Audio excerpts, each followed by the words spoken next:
Welcome back to Godly Giggles with Steve and Mo, where we show you that you can love Jesus and still have a great and fun life. And today, Steve is going to be interviewing me, and I'm going to be talking about high school. Yeah. And life as a high schooler. Yes. So we're just going to jump right on into our questions, and I've got a couple here that I'm going to be talking to Molly about just, she's actually a senior, so we're going to be talking about senior year for her, and then also like what is it like to be in high school now compared to like other places, other people, just so because they like you guys have your own viewpoint of high school and what it's like, and then people my age, like how different we can be thinking about how different school is like from when we were there and then compared to like where Molly is right now. So this is gonna be an exciting topic, but it's all about Mo today, and I'm so excited because I get to ask her some of the weird questions. I don't have any like too weird. Okay, so your first one is gonna be, since you're a senior, I hope you have these actually. What is your favorite high school memory so far? Is there one? Yeah.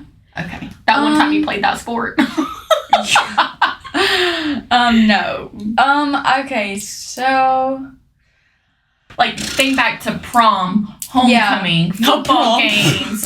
No, you didn't go to prom last year? No, I did, but it wasn't good. So like any event, anything that you led, any moment of your high school career so far, yes. You got something?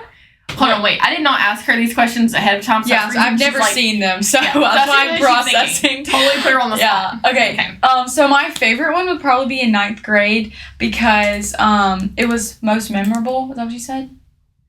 Your favorite high school memory. Okay. So favorite. Okay. So in 9th grade, it was my second year of coming back to public school, and so I still was kind of like new with friends and stuff, and somehow I got the idea that we should start FCA in 9th grade, and so we didn't have it. You didn't have it at all? No. Whoa. And so we had flex, which was like homeroom, except it was like 25 minutes, and so it was a little longer. Actually, it may have been longer than that. I don't remember.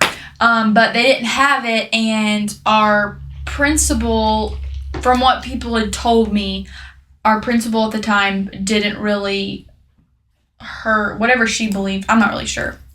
She didn't like believe FCA, or I'm not sure. Okay. Anyways, but sorry. So that's why it hadn't been a thing. She was a Christian, but she may not have been, so maybe not like full support of a Christian thing. And so I had talked to like a few other of my teachers and my friends, and was like, okay, like we should really get FCA started. And so I had to come up with like a game plan of like, okay, if we have it during flex, we'll like keep a sign-in sheet so we know that people who are coming from classes are actually coming to FCA, and like had this whole plan out of like when it would start, who would come, we'd have speakers, like it would be student led, because that's the thing with public school, like if it's a club about a religion, it has to be student led, or else it's breaking some law or something, I don't know. Gotcha. And so I went to the like religion and stuff in public school, they may right, but it's student led, so that's why it's okay. So is there a teacher in there with you though, or no? Is there any adult? I cannot remember, but there is at high school, like at the high school, because this was 9th grade academy. At the high school there was, because it's the morning and we have to have a teacher sponsor. Okay. So I think it was with Coach Warner. Yes, we had one. It was gotcha. Coach Warner. Yes, okay. I couldn't remember. But yeah, so me and my friend who went with me, just as moral support, we went to the office, and I like talked. I had like my little folder of all my stuff. Because she's type A. She's type A person. And I talked to her about it, and I was totally expecting her to say like, no, like we'll talk about it and then it will just fall through the cracks. And she was like, yes, like we can get on board with this. Like just let me solve a few things out. And she said yes. And so it finally like arose. And I didn't really think of it as a big deal in the moment, because I was just like this is a need. It needs to be filled.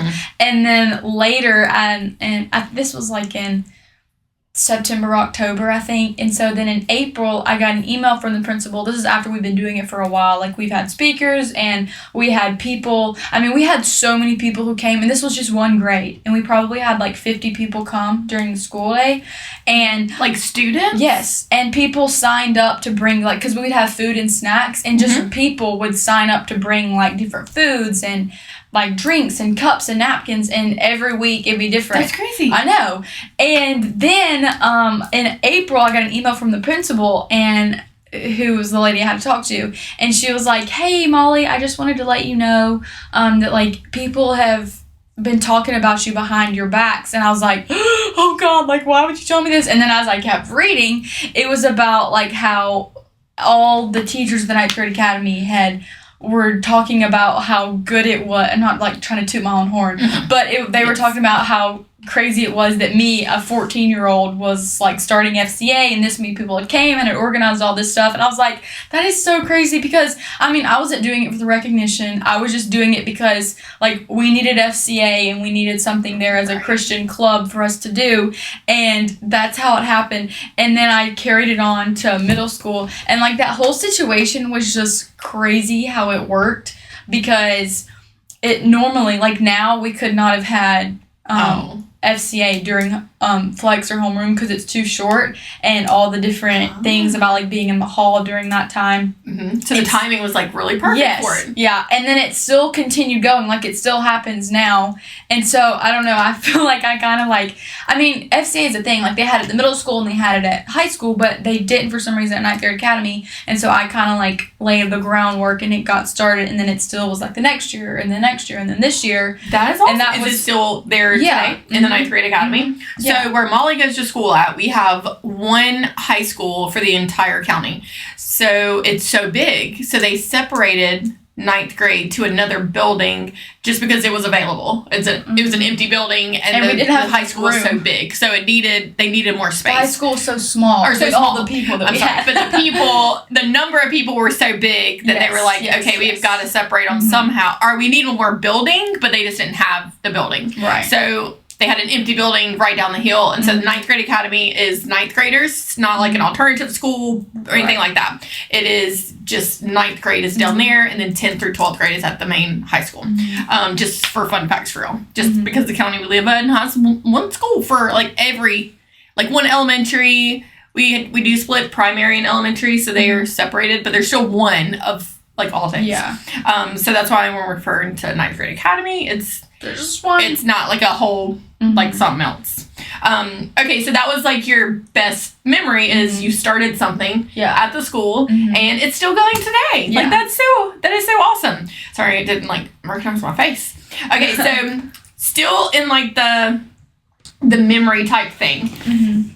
Do you remember like something super funny that happened at school? Like, was can you think of something that happened to you or it happened to someone else, but like it was a okay, like a so funny this thing? is a funny, and I don't know if people will think it was funny, but it was funny in the moment. It was also like you had to be there kind of moment. Okay, so ninth grade was like my best year. I loved ninth grade so much because we were by ourselves and we got so much freedom, and the bathrooms didn't have locks on them, so it was great. Go pee whenever I wanted to. I didn't like that at high school. You have locks in the bathroom at high school? Yeah, because people do some you gotta shady have stuff. You gotta have a key to get in. Well, no, you have to go to the ISS to use their bathroom. Oh, you gotta go to in-school suspension. Yeah. People will be wondering if you really got in school.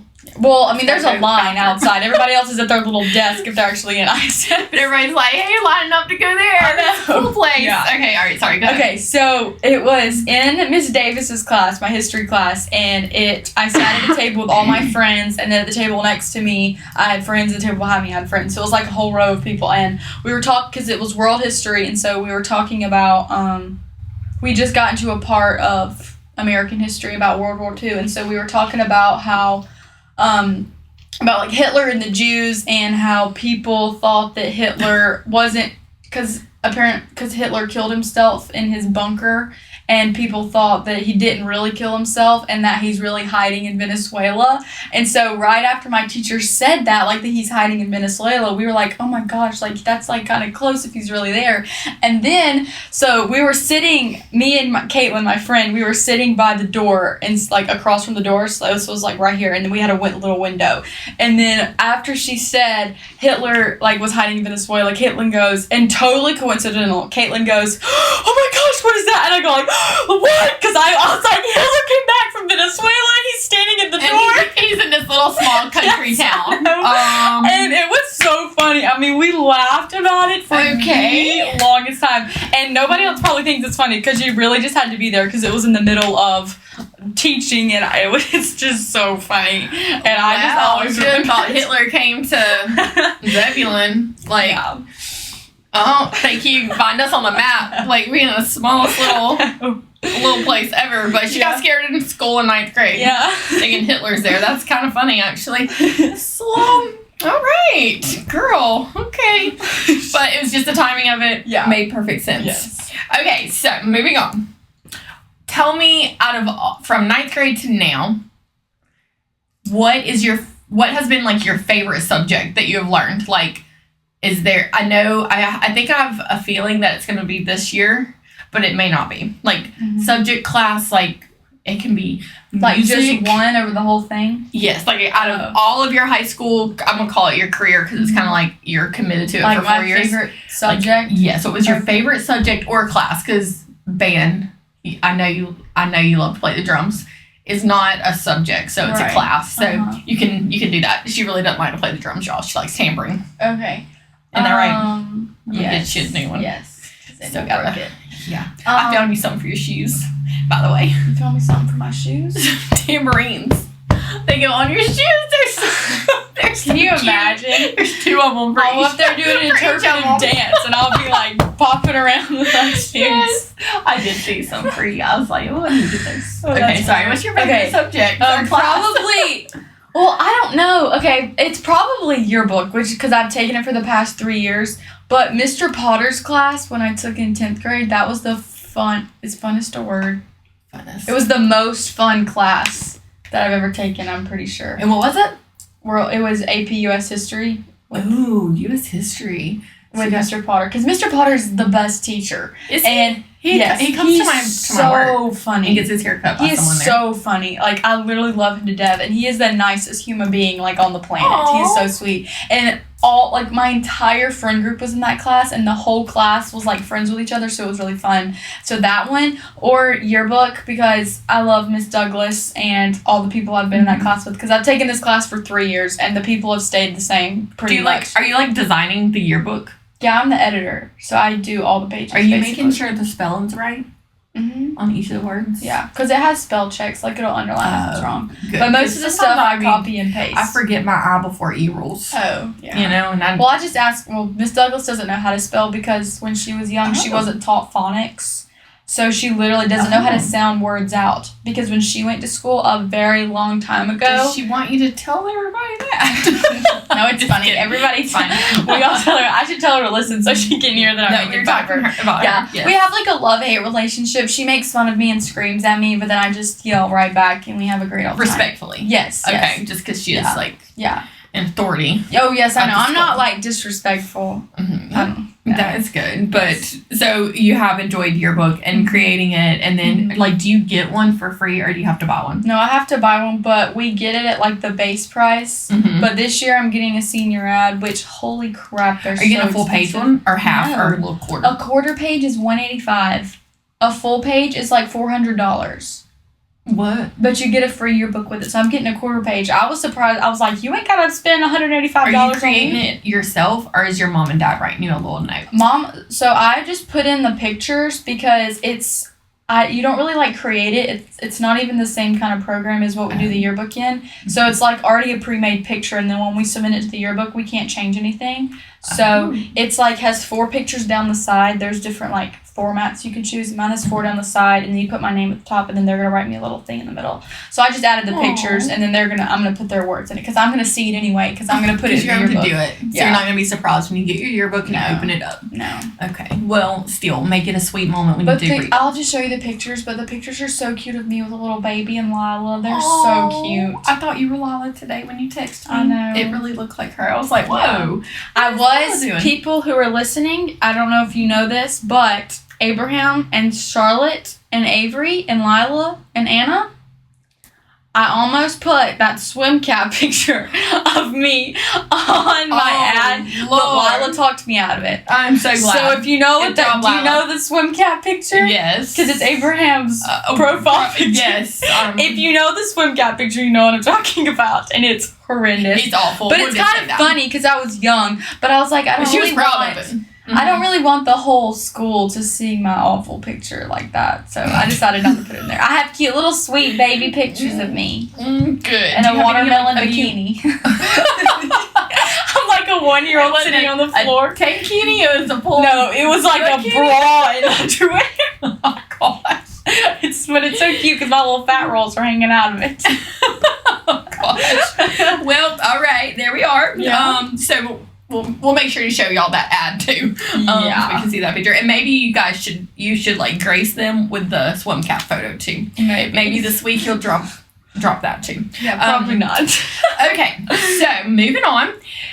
Do you have any advice that you would give to your underclassmen? Is that right? Mm-hmm. Okay, that you would give to them about going through high school and keeping their focus still on Christ while also like being in high school and having friends. Mm-hmm. Like, how have you been able to do that of like still making youth group a priority because you're still in there. Yeah. You're at every event. Mm-hmm. But I also will text you sometime and you're at a football game and you're supporting your sister in flag football or you still have like the school activities. Yeah. But like how are you kind of making Christ still be the center point while being in high school? Does that make sense? Yes. Yes, it makes sense. Okay, so my first or like your advice to somebody to be able to be doing that like you are. Yeah, I got you. Okay, so my first thing would definitely be make sure that you have, like, you surround yourself with Christian friends. That has been the biggest thing that, I don't know, people say that all the time. It's like, yeah, you have to, like, surround yourself with the right people because bad company corrupts good character, and it really does. It does. Because if you hang around people who cuss or vape or do drugs or whatever, you know, that's going to rub off on you eventually. And I've seen it happen to so many people who I've been friends with and weren't anymore. And it is scary, like, how it can change you. And so the biggest thing is just to find those people. And you may not be friends forever, which is something that I've learned, that you may not be friends with somebody forever. But as long as that they like respect your things and they're trying to learn, like they could be a baby Christian or they want to learn, but as long as they're not like complete opposite and like they're fake and they don't try to do anything, then like you just have to have like that core group of people who you know isn't gonna try to sway you and like, oh, we'll just do this one time. Like my friend Anna Bottoms, she is my ride or die, and I've been friends with her my whole entire life. And she is like, she loves Jesus so much, and she has, I mean, like, if I didn't have her, I'd really be lonely. But she is like so, like, she's just so good at being a friend, and she's such a light to everybody, and that would be my first thing. And also, I've seen from other people, I don't play sports because I ain't that good at them. And currently I don't have a job, which I am looking for a job, please, because I want to go to Disney World. So, if you know of anyone, let me know. Just messenger her. Messenger. Message her. Yeah. But I've found that if you work at places, like I used to work at On Joint, and they weren't open on Sundays, so I would always be off for school or church and youth and that kind of thing on Sunday. And Wednesdays, I took off every Wednesday, and the management was respectful of that, and they never scheduled me on Wednesdays, which was great. And I know for some people, like, you just have to make it you, like, I'm not going to work on Wednesdays. If they make me work on Wednesdays, then I'm going to quit, or I'm going to call, or I'm going to say, like, you schedule me against my availability. Because if you fall once, then the management will know that you'll cave in again. And then here you are in a cycle. Oh, I'm missing church because I have to work. Well, they're hiring you, and it's against your availability. So you tell them, I can't work that day. And if you're a high schooler, then you're a minor, right? In other words? Mm-hmm. So, like, there's 5 other days of the week that you can work. You can miss Wednesday. It ain't going to be that big of a deal. So really making sure that church is still a priority by, yes, I'm going to do these things. I'm going to work. I'm going to be at all this stuff. Yeah. But at the end of the day, I'm still going to church on Sunday, and I'm still going to be at church on Wednesday night to make it to youth group. Mm-hmm. So, like, making sure that you let people know that are around you, your friend group, so that they're not asking you to do something else on a Wednesday too. Mm-hmm. And then your workplace is also, like, you mark that day off. Like, I cannot be there that day. And I do that. I was really great with the management that I had. Even on the days that, like, we had D Now, or we had other stuff that we did on the weekends, because that's, like, not a Sunday or a Wednesday, I would be like, okay, like, I have to leave Zebulon at 5:30 so I can work up until 5:30 just so I'm still getting my hours in. But it's like I'm a little past the dinner rush, and so I'm still there. Because, like, you can make a compromise like that if you want to with different things. Like, I can work up until here, but this is the latest I can work if you really need me. But at the end of the day, it's all about you. What are you caving in for? Are you thinking it's okay for this, or just going to go do this one thing? You know, you have to really set your priorities and your boundaries. And me, like, my parents, they go to church every Sunday and Wednesday. And so before I could drive, it was kind of not like they were forcing me, but, like, they went, and I didn't have the choice just to stay at home. There's no option. Yeah. And so I know that I was going, and especially as I was getting older and, like, I can drive and I was work, I'm like, I'm not working on Wednesdays or Sundays. Like, I have to make that a priority, that I have to go to church, because I know that if I don't, then I'm going to cave, and then I'll cave again and again and again, which it's a pattern. And it can easily happen so quickly before you realize it, like, because this is, like, a little off, but money kind of becomes a thing, and you're like, oh my gosh, I like having this, so yes, I'll work that. I'll work those nights, because if you're taking off, someone else is also probably asking. Another teenager's probably asking the same thing because they want to be at church. Right. But then you do it 1 or 2 times, and you're like, oh, I made an extra $100 on my paycheck this week. So that can easily kind of take over instead of you making sure that, like, so, like, don't even let it happen to begin with. Right. Keep That's it all. Thing. I've said so many times with working, because, like, right now I have almost no money, and with other things, I have just seen, like, money is the root of all evil. Doesn't the Bible say that? Yes. It is so true. If you don't get that through your head, and I know that people, if you have a lot of money, like, it's maybe harder to see, but, like, when you have, like, I don't make a lot of money, and so I have to pay, you know, for my insurance and my gas, and I'm like, this is awful, like, having to stress about this and all this stuff, and I just, like, my dad probably hears me say that all the time, like, money's the root of all evil, and I hate it so much, like, can we pay with, like, why do we have to pay? Can we pay with, like, dirt or something? I'll scoop you up some good deeds, like, I'll do this, and you give me some I'll scrub your toilet, just don't make me, like, have something else. Don't make me stress about it. I know. So making sure that stays a focus is one of your advice, is, like, make youth group and church a priority no matter what. Yes. And I love that, because, again, Josh, my husband, is a youth pastor, so I'm glad that you make it a priority to be at church, because it makes him feel good too that he's teaching you. And it's not just the younger kids who don't have a job, but it's like, you have to put that first and set the examples, like, oh, they work and they can still buy themselves nice things, but they're also still coming to church and coming to the after stuff events and making an effort to be on the worship team. I mean, my sister, she works, she does flag football at 5:30. She comes in at 5:45 and in her stinky, sweaty clothes and plays the bass for practice, and then she goes change, and then she eats, and then she does, like, actual stuff, and she does it. She's how old?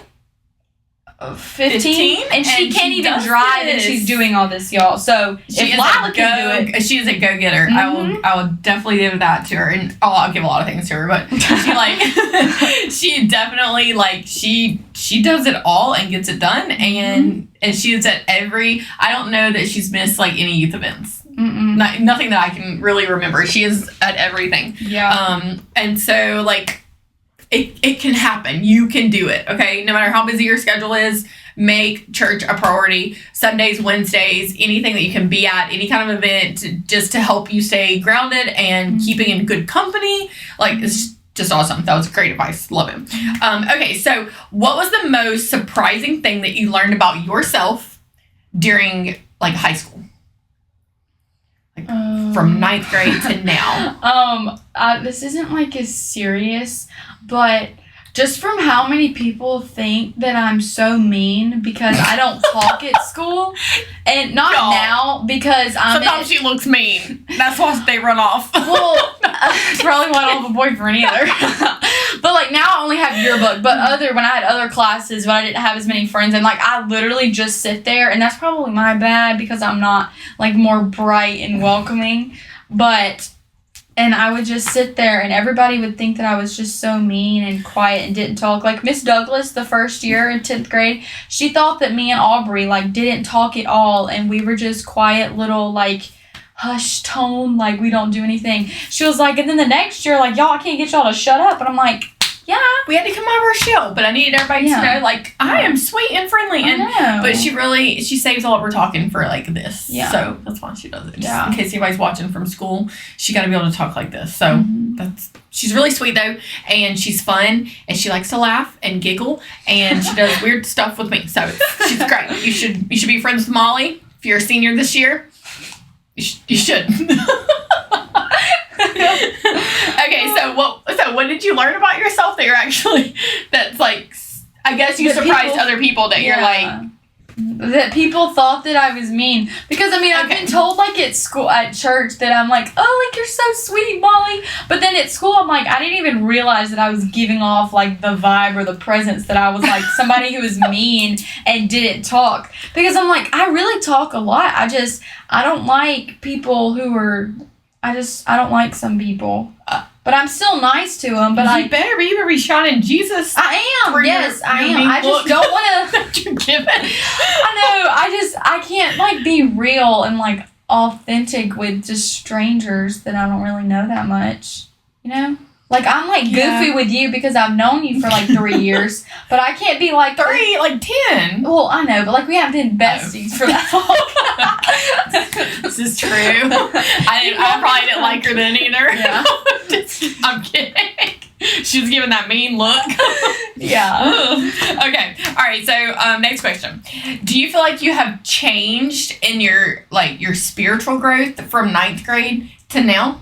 Yeah. You do think so? Mm-hmm. Like, can you tell me, do you feel like you've grown deeper, or have you become more active? It's been when I was in 9th grade and I think 8th grade, but I can't remember that far because I can't think that far back. Okay. But in 9th and 10th grade, I remember, like, going to church events and people, like, telling you, like, you need, like, better ways to, like, stay in the Word and, like, pray and make quiet time and all this stuff. And I'm like, I'm already doing all of that, which, I mean, was great because I was reading my Bible every day. But as I've gotten older, and not necessarily that I have more to do, but there's more distractions and other things to do, that it's become so, and because I have a car, like, I can just go and do whatever, and there's other things that I have planned, it's so much harder to make time to read my Bible and to make time to listen to Christian music, even though I want to listen to all this other stuff in the car. And not that the other stuff is bad, but it's like, okay, well, you still need a little bit of Christian music. And that's the thing with the questions that Josh asked us, like, have you read your Bible? Have you listened to Christian music? I'm like, okay, am I going to be able to raise my hand? Like, I have to listen to at least a few Christian songs to say that I listen to them. And it's not that the music I'm listening to... a lot in this week, though. Yes, and it's not that the music I'm listening to is bad or degrading or bad for my spiritual thing. Yes. It's just not built. It's like bubblegum. Like, he preached a message on that. Is it, like, good or bad, or is it bubblegum? And most of it is just bubblegum. It's not really bad or good, but it's not good. It's not like it's not Christian music that you're like, oh, wait, so I've had to make a bigger effort to do that. And, you know, it's always, and, you know, it's just like ourselves that are just lazy and icky. And so you just have to make that effort just just read your Bible. Like, you have plenty of time. And I've been... You have one class. I know. You should have plenty of time to be in the Word. I know. And you got plenty of time on your way there and on your way to wherever to be listening to Christian music. We got some good songs, too, that we know. Like, you could be listening to them. Oh, I do. I just put it on repeat. I know. I'm just messing with you. I know. I was talking to one of my friends, Erin, yesterday, the day before that, and she just moved to college, and she was talking about we were talking about something, and she was like, I was talking to her about a season. She's so, like, wise and spiritually, like, so far ahead of me. Like, oh, she's just so smart. And, awesome. And, okay, side note really fast. So, she has a podcast called The Prodigals, and it's about, like, prodigals, and that's, like, her story, and of, like, being a prodigal and that kind of thing. And she was at the concert, and she's, like, one of my not really best friends, but, like, and we didn't know friends. that she was there? And she texted me after, and she was like, Molly, I was at the concert, and she came, and I thought that was so great, because his song, The Prodigal, you know, she got to listen to that, and then she got the same bracelet that I did, The Prodigal, and I was talking to her, this is, like, really, like, I'm chasing a rabbit, but... we were talking to her. Bring it back in. I know, really fast. I'll be fast. But I was talking to her when she started her podcast. I was like, I love the name of this and, like, the story behind it. I was like, I feel like every time I go to a Christian event or something, they always talk about, like, the prodigal son. And then I was like, and I've not really, like, fallen away. Like, I don't have, like, this dark past, or I went off and did something awful and then had to come back to Jesus. And then she was like, Molly, well, you were the prodigal son that stayed the whole time and still had to, like, keep up the like, the mentality and the work and the effort. And so that's kind of, like, shifted my view of, like, okay, like, God's reminding me that, like, even though there's other people around me who are the prodigal son that left, well, I was the son that stayed, and I still have to, I can't be the bad, like, jealous when other people come back and it's bad, but I have to be happy for them and still continue to go in the Word and read my Bible and fellowship and do Bible studies and still grow my flame. And so that's why I got this bracelet, because it always reminds me every time I hear that, they're like, okay, I was the one that stayed, but I have friends who are the one that went away, and we're both and you gotta welcome them all back to at the same time with forgiveness and grace as well. Yeah. Oh, I love that. That's awesome. I didn't know she had. Yes. I didn't know she had that. I'm pretty sure, I can't remember, but she got a tattoo of it that says prodigal. And it's, like, on her arm or something. I was like, Erin, this is so perfect. This is like you. And it's so sweet. I know. She's awesome. Like the sweetest person. And you know how I talk about on Wednesday nights, like, I have a friend, and whenever I look at her, I just see, like, Jesus joy. This is Erin. And every time, I love it. And every time I look at meet her one day. Yes, you will. Her favorite color is yellow, and it's like sunshine. Well, because it's like and happy. You're pink and orange. Yeah, but every time I look at her, I just see like yellow happiness, because like yellow's happiness. And she's just shining bright. I know. And she's shining bright for Jesus too. And she's just like that's so awesome. I can't wait. You have to like make sure that I do meet her one day. Okay. Just because I've heard so much about her. So you do think like you have changed since freshman year. Yeah. But now like. From freshman year, it was almost easier. Right. And now that you've got so much more freedom, it's gotten harder, but you have to make it a daily like challenge that I'm going to get into the Word. I'm going to listen to Christian music. I'm going to, and it does not, you don't have to listen to Christian music to be a Christian. Right. But you're just feeling you're kind of, and I can tell, yourself. Like Lila calls it my stressy, depressing music, and I can tell like when I've been listening a little, not that it's bad, but when I'm listening a little too much, I'm like, I think like, oh, I automatically think the worst in this, or I'm just a little less sad, but okay, I could be listening to Elevation Rhythm in Maverick City and be jamming out in the car and still be just as happy and like excited, and it's still like fueling my tank. Yes. Love it. See, so that's why my husband asks every week, like, are you listening to this stuff? Are you doing these things? Are you reading your Bible? Because it is giving you that extra gas you need to make it to the next service, the next like whatever is coming up that you have. So I think okay, let me just do last question. Okay, perfect. It says we have to go practice. Who do you think this year so far, because I know we're only like halfway through, has the most meaningful relationship with you as a senior knowing that like you're gonna be going off to college? Like Who in like school? it Or can be just in school in general. Like who's like pouring, like somebody that maybe could be that's really pushing you on, helping you stay on track, helping you focus in school, even though you have one class. So I know it's a little different. Yeah. Is there a friend in school that's like really doing that? Do you have a person? Is it your parents? Like, is there like who's your biggest support right now? Your senior year, knowing like you're about to walk away from high school and be done with it. Probably either you or Avery. Just because with Avery, we do like our Bible study every week, and I love that. I love Avery so much. She's like Anna and Aaron. She's just so genuinely sweet, and she cares so much. And I can always, like the other day, I text her because I just felt like I was having a really hard time, like falling away from reading my Bible, even though I had plenty of time. I was like, I just can't like get back into it, and it doesn't excite me. She was like, I'm in the same boat right now. Like I haven't read my Bible all last week, and so we just kind of talked about that for a little bit. I was like, this is great that like because if it was somebody else, you would be worrying like, oh, they're gonna judge me and think that I'm not a good Christian because I didn't read my Bible all week. But then it's also like, okay, she's in the same boat. She's still taking college classes. She doesn't go to school, but she's still doing classes, so she still has plenty of time as well. But it's like, and so we were in the same boat with that. And then you, because like you're always pushing me to like be so kind. Like all of my friends, I always talk to Mom about this. Like all of my friends, like Anna, Avery, Aaron, like y'all are also like kind and outgoing to other people. And Mom was like, you just be more like Anna and like be kind to everybody, because I ain't kind to everybody. I try to be, and I can't control. I can't control my face, and just being around all of y'all just really like make me be like, okay, if they can be kind to everyone, they don't have to be besties with them, but like you're kind to everybody who've done you wrong so many times.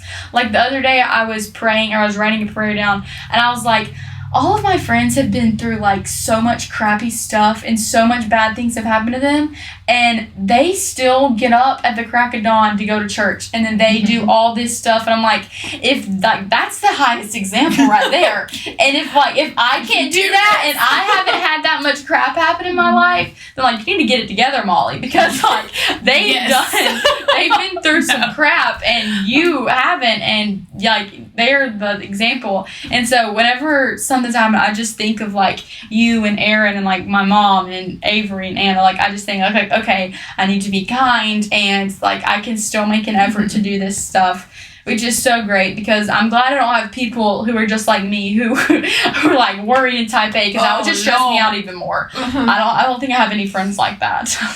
That's good. That we only need one, Molly. One's enough. Let me just tell you.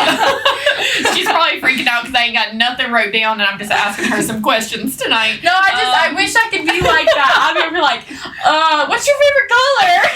And I have no idea what I would say. Just kidding. Okay, well, I think that's all of the questions I have for high school tonight, and I am so excited that you shared that stuff with all of us. Yeah, and it was so awesome. Yes. So you want to close this out? Yes. Okay. Go for it. Oh, don't forget to tune in next week. I'm going to be interviewing Stevie about her life, like as a foster parent and that kind of thing. So make sure you tune into that. But thank you guys so much for listening to Godly Giggles and sticking throughout the end. Make sure to listen to our next week's episode, and subscribe to YouTube and follow us on Instagram and Facebook, and watch all of our reels and stuff. We're trying to build up our social media presence just to get it out there to anyone who wants to listen. But we'll see you guys next week.